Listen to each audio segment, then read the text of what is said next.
University John Jay Award for Distinguished Professional Achievement, MBTF August Wilson Playwriting Award, and Lorraine Hansberry Playwriting Award. She's done this is Lynn Nottage, Ruin, Sweat, Intimate Apparel, By the Way, Meet Vera Starks, and several other dramas are the works of Pulitzer Prize-winning playwright Lynn Nottage.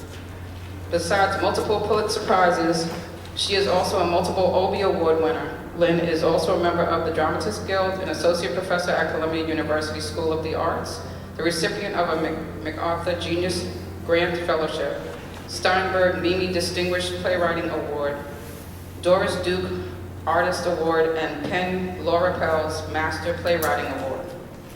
These three magnificent women have gone from creating riveting dramas to now their first Broadway musicals. Dominique wrote the book for Ain't Too Proud, The Life and Times of the Temptations. Katori wrote Tina, the Tina Turner musical, and is a co-producer. And Lynn has written the upcoming MJ the Musical about Michael Jackson hitting Broadway in July 2020. So first one.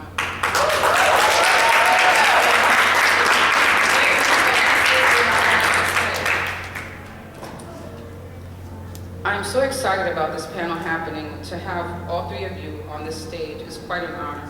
Each of you ladies is so distinguished and writes so powerfully. I think each of you is brilliant in her own right. How and when did each of you decide you wanted to be a playwright? Great.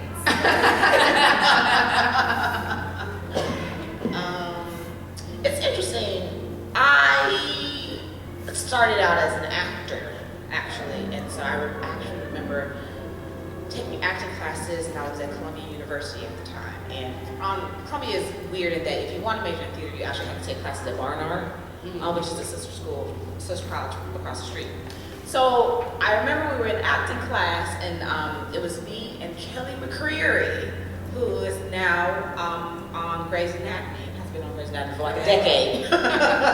But we were taking acting class together, and our teacher was like, go to the library and find a play with a scene that has characters that are y'all's type. So me and Kelly are two black women, and I remember us going to the library late at night. We was pulling all kinds of stuff off the shelf. And the tricky thing about like August Wilson, the August Wilson plays on the shelf at that time, we were like, we can't really do those because there never was a scene for two young black women. And then like there was just like a limited selection period, and I remember we pulled down the Crucible. We were like, well, we can't play Titchville because there's just one character.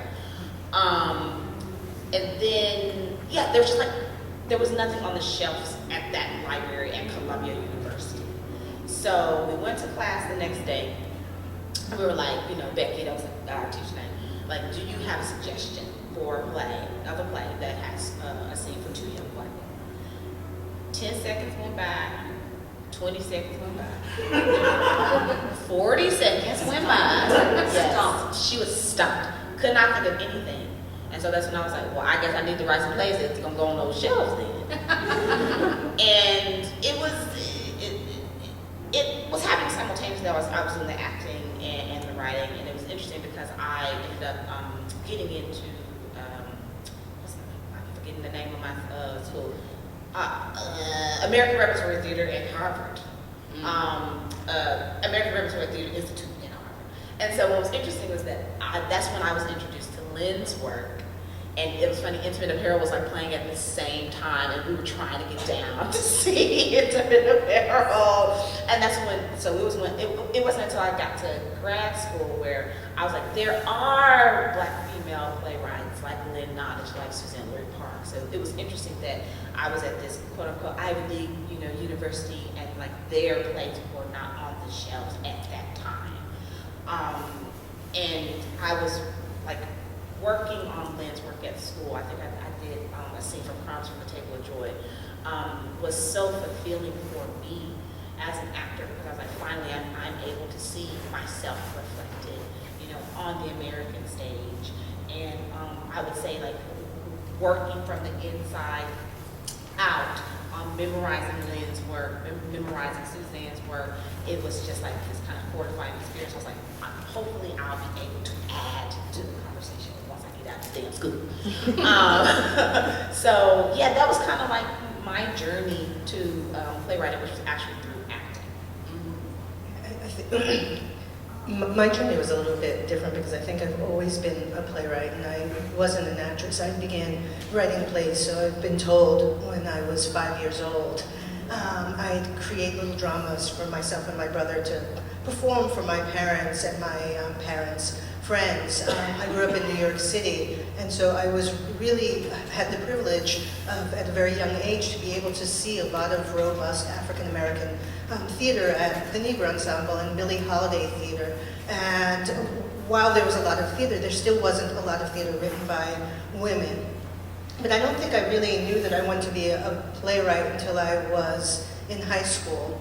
I went to the High School of Music and Art, which is now LaGuardia, and I took a drama class, and I wrote my first play, which was called Darker Side of Verona, which was very, very ambitious, about a group of African Americans who were touring the South performing Romeo and Juliet. I submitted this play to the Young People's Playwrights Festival, which was at the time in its very first year, and I didn't know whether it was going to be accepted or not. But I was accepted, not as a playwright, but I was invited by Stephen Sondheim to be part of a group of young composers. He handpicked 4 young people to spend a year learning how to write musical theater. And so for 1 year, I'd go up to the Schubert office, sit in this beautiful room with a grand piano with 4 other high school students and be mentored by these incredible musical theater artists. And what I learned when I was sitting at the piano, that I wasn't a composer, I was more of a storyteller and a lyricist, and began to really lean into that. And so I think that that's how I came to be a playwright. Dominique, I've heard her say that her first play was The Cabbage Patch Mysteries. And she was bossy and telling everybody what to do. We're both from Detroit. We both went to the University of Michigan. I'm older than her. And at the University of Michigan, it was a really, really white program. And you would never get cast in anything. And she wrote Black at Michigan and put it up. And, she had to, so many people were interested, so many Black artists, that she just had to keep writing poems and writing poems. And it was pretty revolutionary while she was there. So it all started, once again, from not having work, not being able to see yourself on the stage, not having anything to. I know, I love it when I go to the theater and I see the works that these ladies have done. Because I definitely see myself, or I see somebody I know, and that's what theater's supposed to do. You go there and you see yourself in what's being portrayed on that stage, and it touches your heart and it moves you. And the work that they do is so moving and so fulfilling to watch, as an individual. You just feel that connection. And, sometimes when I sit and I watch their shows, I'm just sitting there like, wow, she put her foot in that. Because that was so, it's so real. And the way that the characters speak, everything is just what you really see in real life. And that's what theater's supposed to do. It's supposed to let you see yourself in what's going on that stage, or somebody that you know. It's relatable. And these ladies all do things that are very relatable, and they touch the soul. So I'm just really happy for that. What were the challenges you faced as a playwright? Well, I can speak a little. I graduated from Yale School of Drama in 1989, and when I came out and looked at the theater landscape, what I saw was a space that was not inviting to someone who looked like me, to an African-American woman.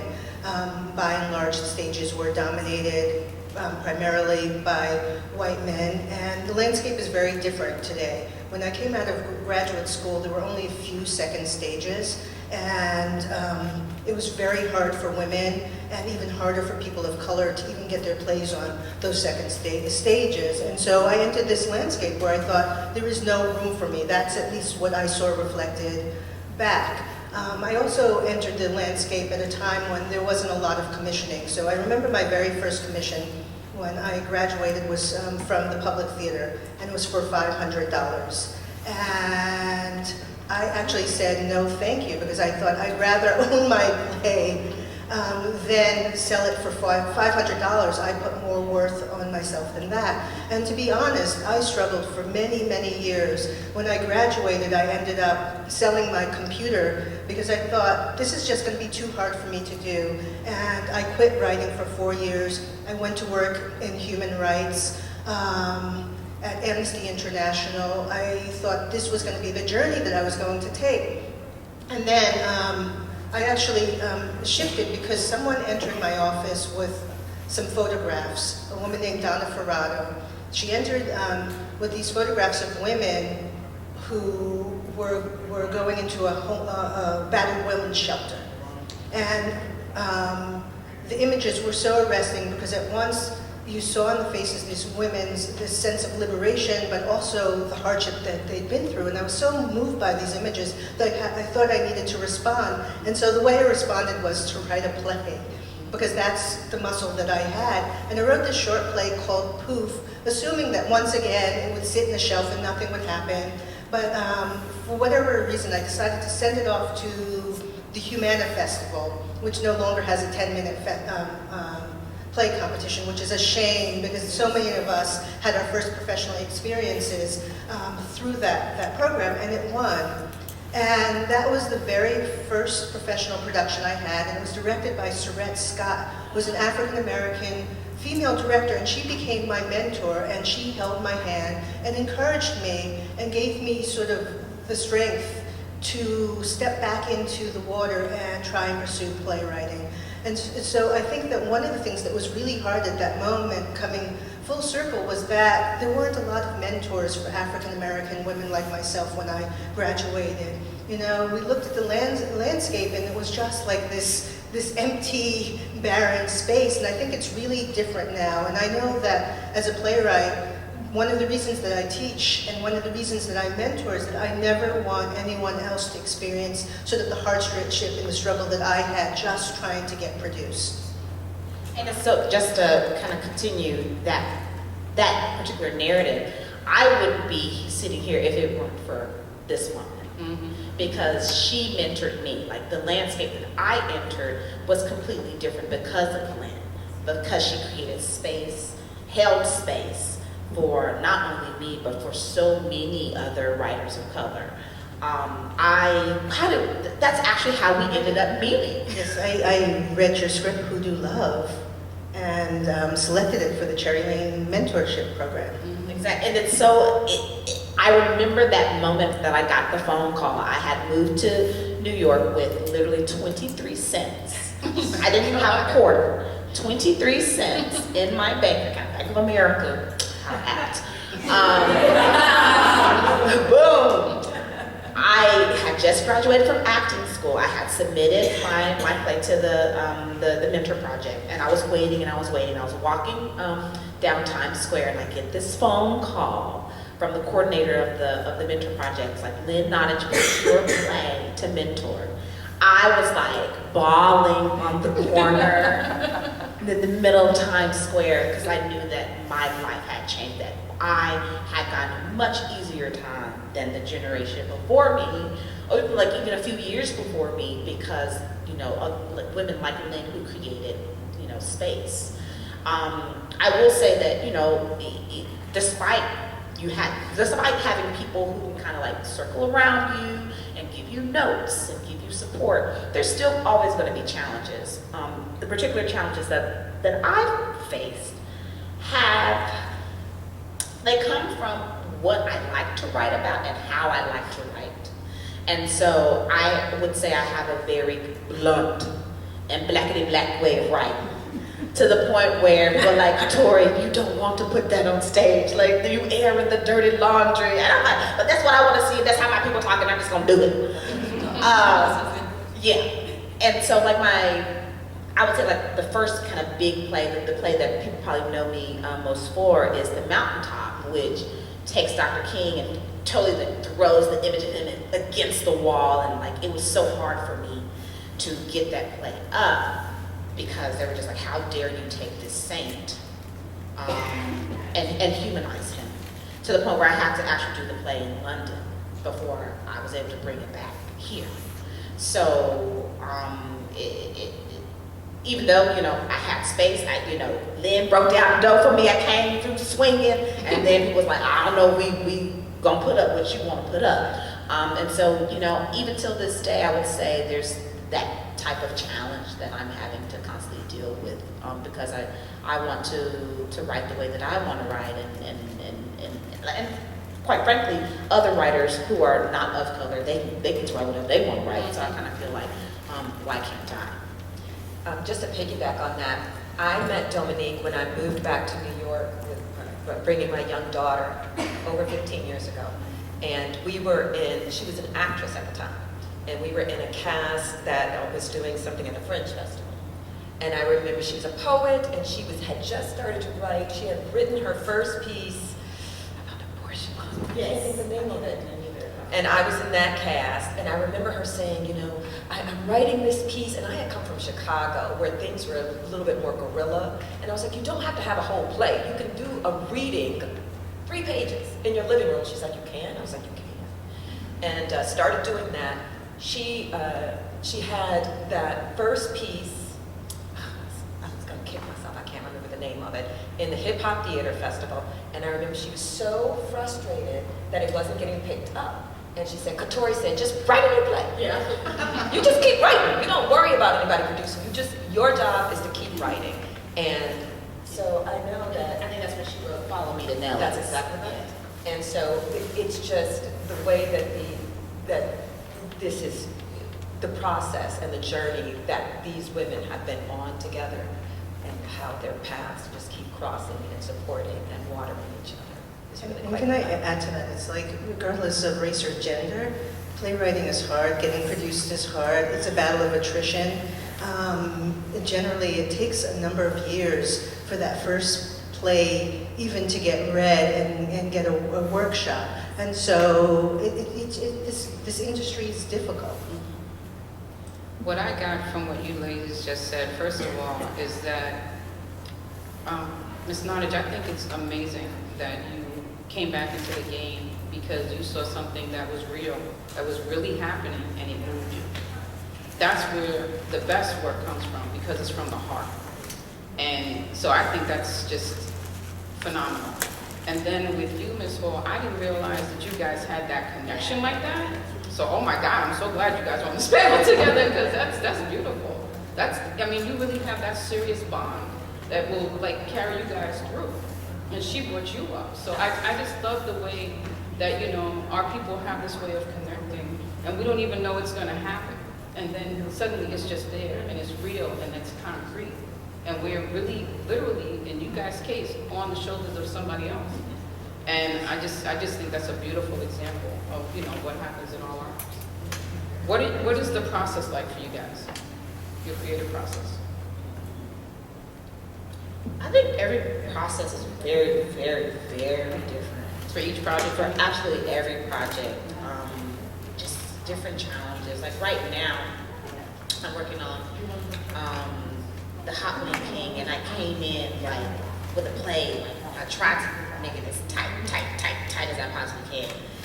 Then I get in rehearsal, I'm like, God dang it. And every day they're getting new pages, they're getting new pages, they're getting new pages. And you know, that's on that's the rehearsal side of the process. You know, the process before that is just so play dependent, because sometimes I'm inspired by, you know, a historical figure, and sometimes I'm inspired by something that happened in my family. Sometimes I just want to just make stuff up and, like, you know, write a story that I just really want to see. And so because the inspiration point can be so different in so many different ways, you know, that's the thing that kind of, I would say, dictates the process. I will say that for me, I always kind of do I call it a vomit draft.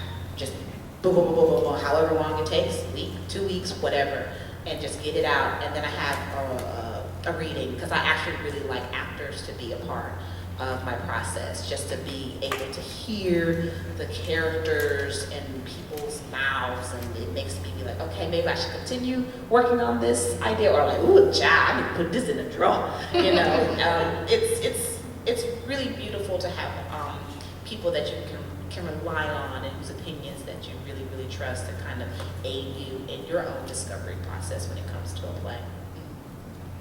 I want to echo what Katori says. I think that for me, every play has its own unique origin story, and sometimes those plays come from deep down in somewhere in the soul, and other times it comes from a newspaper article that you've read, or a photograph that you've seen, or even some energy that's transferred between someone that you've encountered on the subway.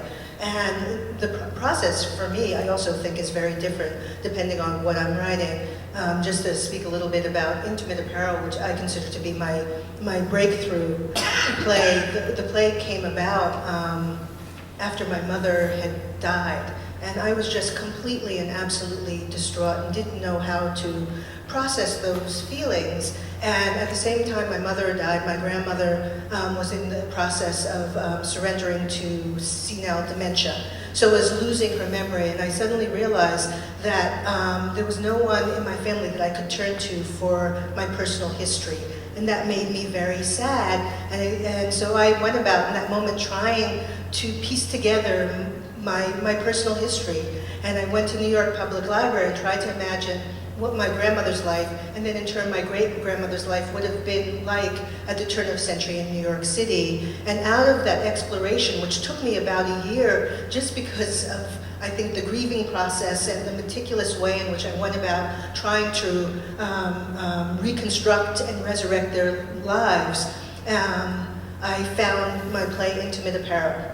And so that's how that play came about. And then there's another play that I wrote called Ruined, which literally began as the desire to want to do a modern adaptation of Mother Courage, written by Bertolt Brecht. And on a whim, I got on a plane with director Kate Worski, and we went to East Africa, to Uganda in fact, to interview women who were fleeing the protracted war in Congo. And once we got there, we discovered that there was a story that demanded a non-European frame, and that became Ruined. So I think that my process over these years has been coming up with an idea, then immersing myself in research. And I think it's just,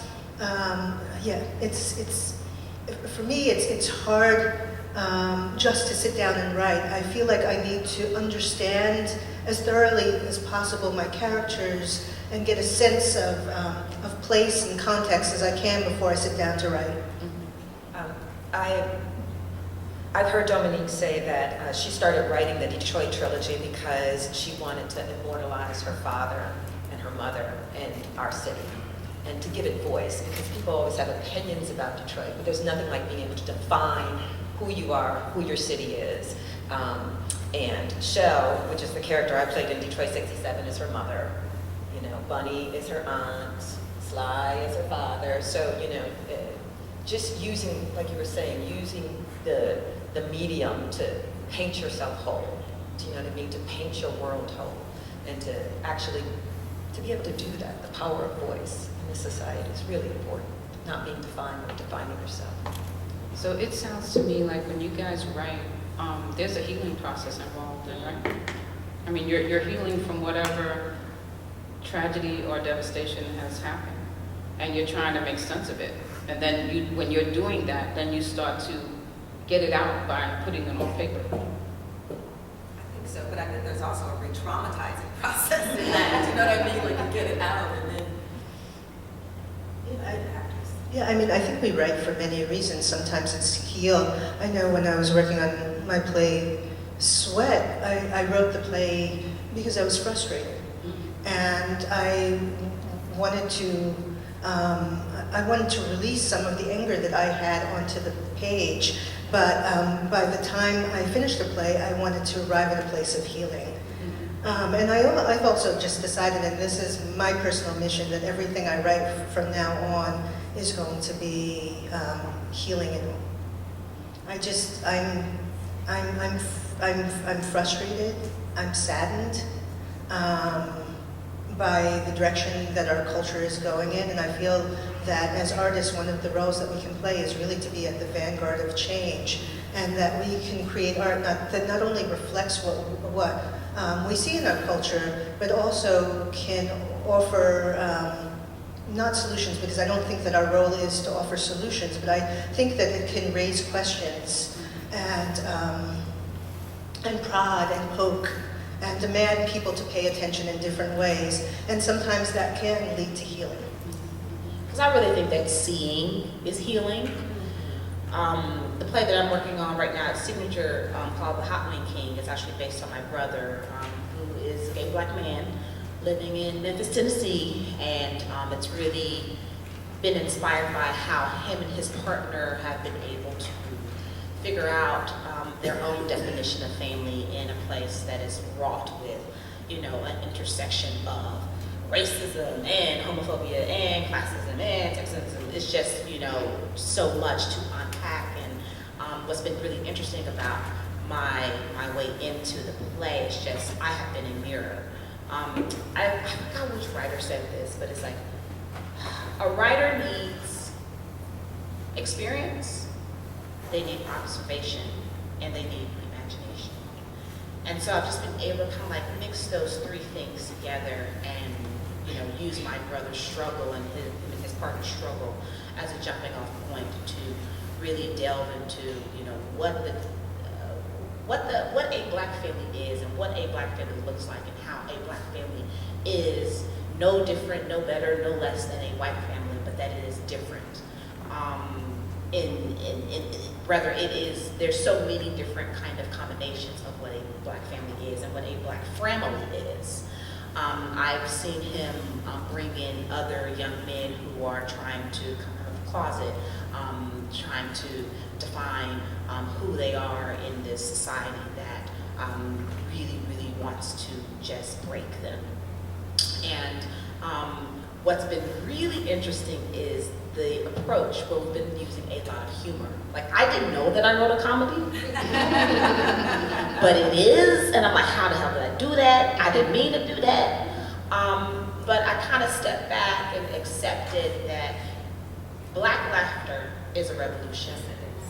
We don't often get an opportunity to just revel in our joy and just show people that we love fiercely, in spite of this history that we're constantly trying to dismantle, understand, get off our back, but yet continuously stepping forward into our future, which is bright, but yet is still laden with this trauma. And so I have always felt like the theater for me is like a church-like space, a sanctuary, where freedom can be found, and freedom is, it is such a transient thing oftentimes for black folks, and I just wanted to create a space where we can gather in a circle and laugh at each other and show that we can love each other, just because black folks have been through a lot. We've been centuries worth of everything, but these past 10 years,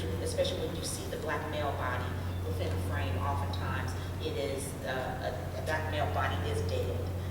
They are dying. They are constantly under attack. Black women too. And so for me, this particular play has been a way to just change the frame a bit and create 2 hours, night after night, where we can kind of dance and revel in our joy. Can I just tag on working on Sweat? We were in previews. The election happened. The day after the election, we were on stage, and it was such like a sea change of energy, right? So the audience before the election had been like, oh, well, this is a very interesting story. Do you know what I mean? Like, look at those people, that's terrible, and I feel so bad for them. And literally, the day after the election, everybody was blown back like, this is what happened. Our neighbors have been gutted and in pain and ignored. Do you know, I can't even express to you the energy that was in that room, but it was like, oh, we didn't listen, we didn't hear. It came too late. But so the healing can be in getting heard and clarity. There was no solve, but it was a recognition of just being blown back like, holy shit. And maybe if we had listened, maybe if we had heard, maybe if we had been able to use this art to empathize, we wouldn't have been on this path. I don't know that anything could have taken us off that path, but it was how prescient Sweat was and how powerful it was to experience it together at that moment in time. I'll never forget. Let me ask if anybody in the audience has seen these ladies' works. Have you guys seen their plays? Okay, beautiful, beautiful. Then you know what you have on the stage, right? You know what you have on the stage. I know we're going on. They're absolutely amazing, and like I said, their work just touches you in such ways. I just love it. I mean, I love theater anyway, and have dedicated my life to it, and people like these ladies up on the stage are the reason, because they just make you feel so good when you go in there. When I hear that they've written plays, I'm like, okay, so when am I going? Because I know I want to experience it. I want to see what level they want to bring me to with this production. And I'm never disappointed. I'm always thrilled. I always walk out of there just feeling good and energized. But now... Can I give a quick shout out? Oh, yeah. There's a young sister, her name is Zora Howard. Oh, yes. She she wrote the film that I went to Sundance with, and she was also in it. She has a new play called Stew down at the Soho Walker's Fake. Go see it. I heard it's amazing. It's amazing. I mean, it's amazing. It's the epitome of kitchen drama, 3 generations of Black women, and it is just stunning. So the babies are going to be all right. Okay, so now you have Ain't Too Proud, which is of course Dominique's work. You have Tina, which is Katori's work, which, oh my God. Have you guys seen Tina? Yeah. Clap if you've seen Tina. I was saying to Katori that when I saw Tina, the way that the songs are flow with the storyline, oh my God, the timing is perfect, the placement is phenomenal, and you just sit there and you're just like, you know, because I was definitely from the beginning to the end. I'm just sitting there dancing to everything. You know, I had taken my daughter, my older daughter who was 26, and you know, she was just like, okay. By the end, she was like, I told you. What did I tell you? I mean, it is so much fun, but at the same time, you know, she's just getting across this amazing story. And then you have Lynn now, who is doing MJ the musical, which. Yes. She's going to have Intimate Apparel at Lincoln Center also. But in terms of MJ the musical, she is looking at, you know, Michael Jackson's process. And I just think, you know, how is it when you guys go from drama to doing your first Broadway musical? Oh my God, what kind of a switch is that?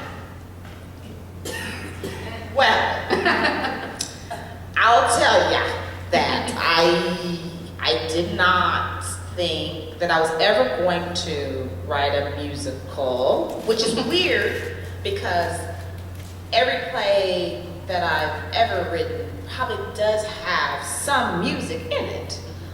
Whether it's like a song that a character is singing or a rap, I do embrace the musicality when it comes to the storytelling. I think it's a really beautiful way to add a level of spectacle to your piece. Sometimes it can be a nice texture. But so this was like the first time that I was charged with really trying to figure out a way to weave in a catalog that already existed. So I wasn't writing none of the songs, right? Like this, I had to figure out how to put this crazy puzzle together and still honor her story, Tina Turner's story, but then do it different because it's that damn movie that everybody can sing. So I was like, you got to do that movie. So figuring out how to do it new and be fresh, but reframe her story in ways in which, you know, she was a bit, I would say, disappointed by the movie. She said she didn't see it. I'm like, Tina, you must have seen it because you all talking about how you didn't like the costumes. Yeah, you know about the costumes. But I think what she was kind of frustrated with was just the lack of context. the lack of cultural context, social context, and most importantly, psychological context. I think she quite rightly said that she wanted the world to see a more nuanced portrayal of Ike, which was interesting because very generous, and you kind of wonder why is it. I feel like us taking on the reframing of her story was another way for her to continue healing, because that kind of trauma, it just lasts, it mutates, and I think, sitting with her, asking her obviously very personal questions, I think she still had that question of like, why did I stay? Why didn't I go? At almost 80 at that time, still asking that question. And I think for us, we wanted to provide a kind of gift to explain why she stayed. So we're charged with, reframing the story, figuring out how the songs are going to fit into the narrative. There were 2 other book writers who had already done a draft, and what I didn't like was that oddly her story was being funneled through a white male gaze, meaning that how it was structured was that her new manager had came to save her. Awesome.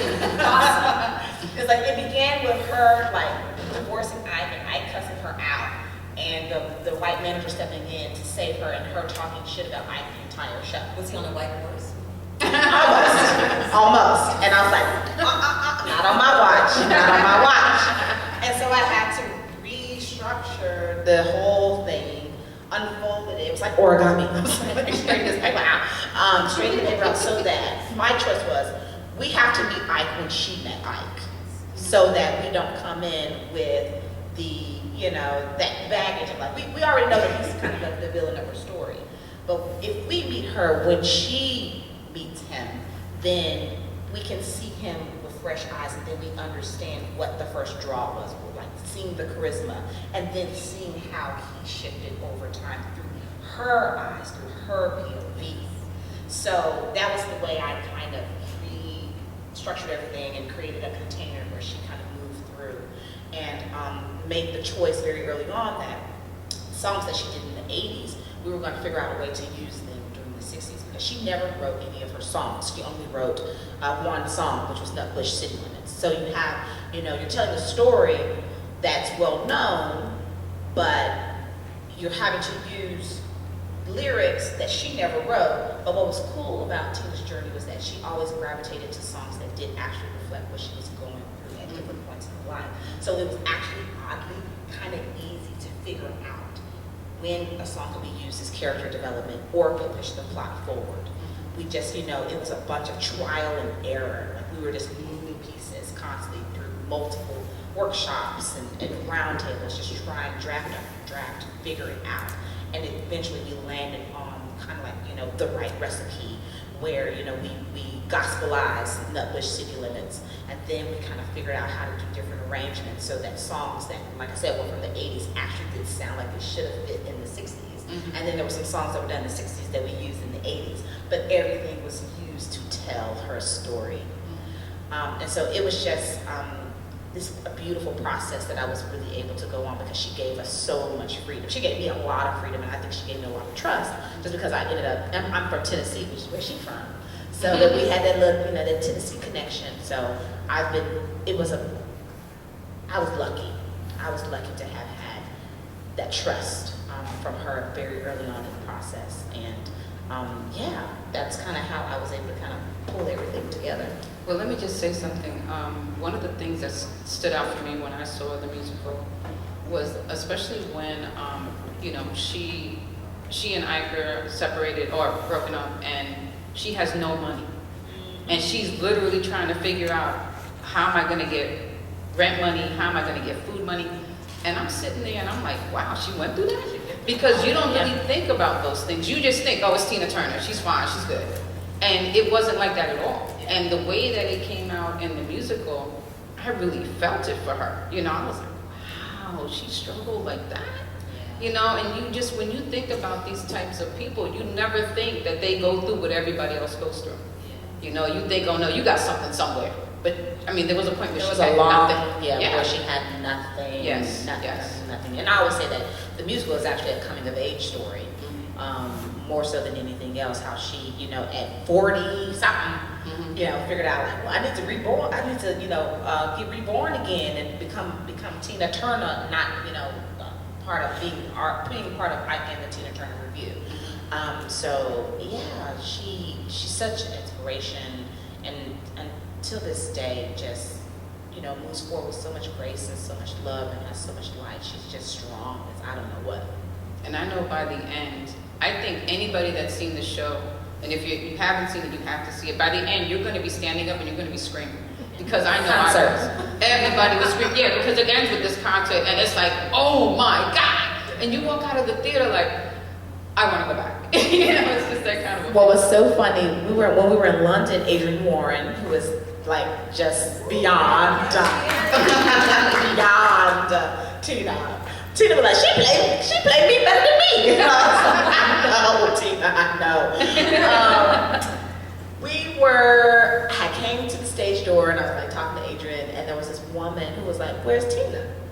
And I'm like, oh, she's right there. Like, I'm talking about, Tina, like the real Tina, because that's who was on stage, right? Mm-hmm. Like, Adrian is so good in the role that this woman thought, Adrian was actually, Tina Turner, like the age difference was like huge at that point in time. But that's how amazing Adrian is in this role, and how she just, it's the essence of her. It's not mimicry at all, but she's just this powerhouse on that stage. She is. Okay, so. Well, I just know that, Dominique, like I said, both of us are from Detroit, and Motown is so interweaving. I went to high school with so many of the kids of Motown people, and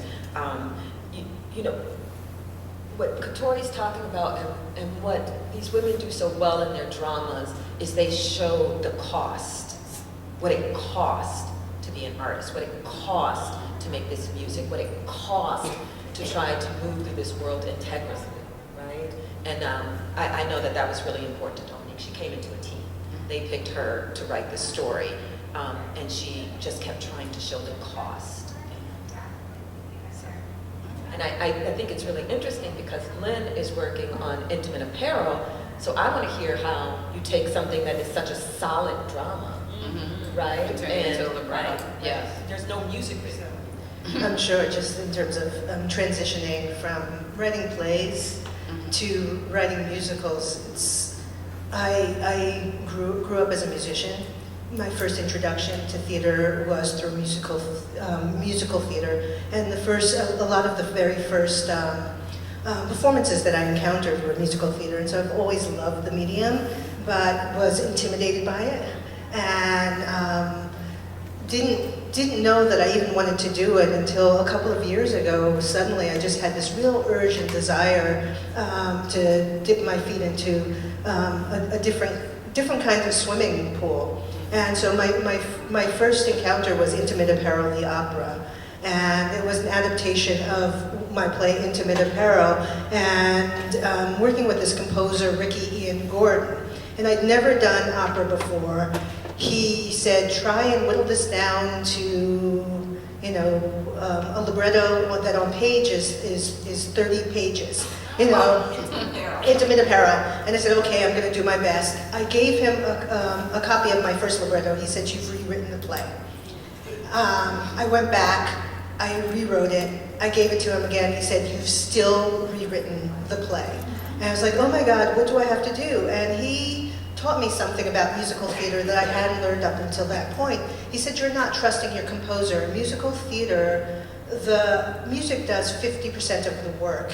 You don't have to say, I love you. The music can say that. And you have to trust that your composer is going to be your collaborator. And that lesson really opened this door to me that allowed me then to take the next step, which was to write some other musicals. I recently completed an adaptation of The Secret Life of Bees with composer Duncan Sheik and lyricist Susan Birkenhead, which was at the Atlantic Theater. And it was amazing, by the way. And now I'm working on Michael Jackson, which is, I see as a very different kind of art problem because it's a jukebox musical. And you have ecstatic music, and you have lyrics that were designed to function in a very different way. Lyrics that nonetheless are emotional and beautiful and complicated, but you have to figure out, how do I wrestle this into a story that sustains the complexity of Michael Jackson's life. And so that's what I'm in the process of doing. And the frame that we've chosen, I'm working with director Chris Wheeldon, is to look at a very narrow moment in his life, which was the making of the Dangerous Tour. And he's being interviewed by an MTV crew, and that crew simply wants to know, why did you choose this song list? And how did these songs come about? And so the musical really is Michael Jackson telling his own story about his music. I'm going to actually open the floor to questions, but the questions need to be about the creative process. I can't really see. Okay, now I can see. Does anybody have any questions for our panel? Where? Oh, okay. Sorry, go ahead. One of them, I grew up in a blue-collar town at a time where factories were closing and Verona really affected my family. I think that contributed to certainly one of the most powerful experiences I've ever had in theater was up in Studio 54 and watching Sweat. And certainly part of it was my own experience, but also certainly has to do with amazing writing and performances. And you alluded a little bit to frustration and feeling, but I'd love to know more about the process, both as a playwright and as an actress in the show, about bringing that to the stage, those words and Sure, just shortly, because I know we don't have a lot of time, but the process of putting together a Sweat required that I go to a small factory town, which was Reading, Pennsylvania, which is just at the tail end of the Rust Belt, and spend 2.5 years getting to know the people as closely as possible. I'm from New York City, but I did grow up in a working class setting. I'm also an artist, and as many of you here who are probably artists know, we know more about economic insecurity than I think than anyone else in the world. And so when I was interviewing those people, I think I was able to access my empathy because I understood exactly what it was they were going through. I understood what it was to have abundance and then wake up the next morning and look at your calendar and think, I don't know how I'm going to survive the next year. And I think that that's what gave me access to that world. I'm from Detroit, and Detroit has been the canary in the manufacturing coal mine for a long time. And I remember the gas crisis in the 70s, and children were having to get, when you come from a company town, when the company's not doing well, nobody's doing well, you know. It was intimidating and humbling and an amazing experience to work on it. But I remember we were in rehearsals, and every day, one of the actors, when we were on break, would say, well, it's been nice, but they're going to fire me because I can't do this. Do you know what I mean? I remember Jimmy started it. Do you know what I mean? And he would say, he's like, I don't know how we're going to do this, and I think I'm the weak link. So it's been nice, you know? So that we would say that literally every day. One thing about Sweat is that we were such a tight, amazing ensemble, and it starts at the top. What Lynn wrote, what Kate created in terms of us having such a safe place to be. We would come down after doing the play, and we would actually be goofing and laughing and talking about the fight, and our audience was so devastated. We would have to, we realized very soon that we would have to like stop before we walked out because we were having a good time. You know, even in all that pain, and because we were such a tight ensemble, so we had become very sensitive to how the audience responded. Was there a big shift from the off-Broadway production to the Broadway production? There wasn't a big shift, but there was, with regards to that, one of the things that we had the privilege of doing is taking Sweat on the road with a mobile tour and going to 5 states through the Rust Belt. And presenting it for free to audiences that by and large had never encountered theater. And for me, it was one of the most beautiful and important experiences I've ever had as a theater artist is bringing work that really speaks to people where they are and allowing people then to speak back to us. And you talk about, Katori was saying that that theater sometimes feels like church. When we were in those audiences, it really felt like church. After we finished the play, the actors want to run away, but the audience wants to hold them there and testify and say, we heard what you said, this is now what we experienced. And so that was really beautiful. After we closed the play at the public, we literally got in a van and went to Reading, Pennsylvania. And something that just moves me to my core is that Lynn did not exploit these stories. She took it home to them, and she actually did a project in Reading in which she gave people even a further voice. And I can't tell you how moved I was. It was just like a bare bones set, and the audience was so generous, and we were so nervous because we didn't know how they would take it, right? I mean, it's not pretty. And they were just so generous and moved and supportive. That to me was one of the most powerful theater experiences I've had, is to be in Reading doing the play for them, and just the waves of love and support and generosity. Does anybody else have a question? Go ahead. So I just have a question for Katori and Lynn. I know that both of you are like involved in writing for television, if I recall correctly. What has been that transition like from writing for stage? We only got 1 minute.